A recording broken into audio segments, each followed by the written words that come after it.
Good evening.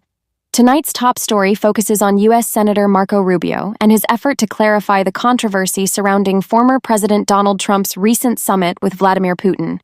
Amid speculation about what Moscow demanded and how Washington responded, Rubio is setting the record straight on where Trump truly stands. The high-stakes meeting between Trump and Putin in Alaska last week stirred intense debate across global capitals. Putin reportedly raised fresh territorial demands related to Ukraine, while Trump emphasized the pursuit of a broad peace agreement rather than a temporary ceasefire. The meeting did not produce a signed accord, but it opened discussions that may shape the trajectory of the ongoing Russia-Ukraine war. Rubio's statement.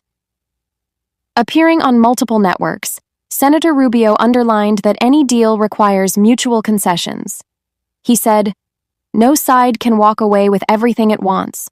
Russia and Ukraine must each receive something tangible or the agreement won't hold."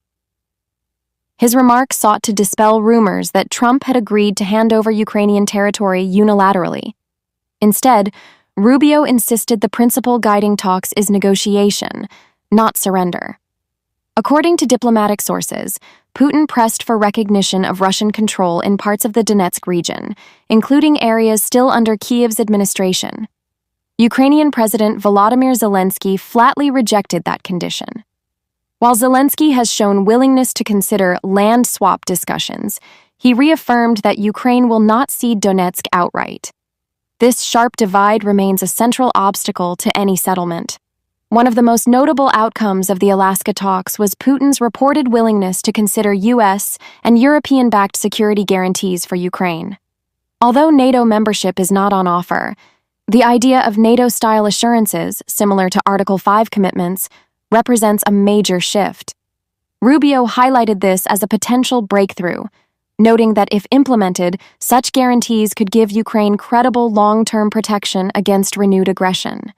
Initially, Trump had been pushing for a ceasefire as a first step, but following the Alaska summit, his team signaled a pivot, going straight to peace. Rubio confirmed this shift, though he acknowledged that a full peace treaty remains far away. He added that Ukraine must be directly involved in shaping any deal. No arrangement should be finalized without Kiev's voice at the table. Critics in Washington and Europe argue the summit handed Putin symbolic leverage, while others say it reopened channels that could prevent a prolonged war. Rubio positioned himself in the middle ground, supportive of negotiations, but insistent that if Russia walks away or escalates further, tougher sanctions and stronger consequences will follow. Next, President Zelensky and several European leaders are scheduled to arrive in Washington for talks with Trump. Observers expect these discussions to focus on solidifying the idea of international security guarantees and defining what concessions are realistically acceptable to Ukraine.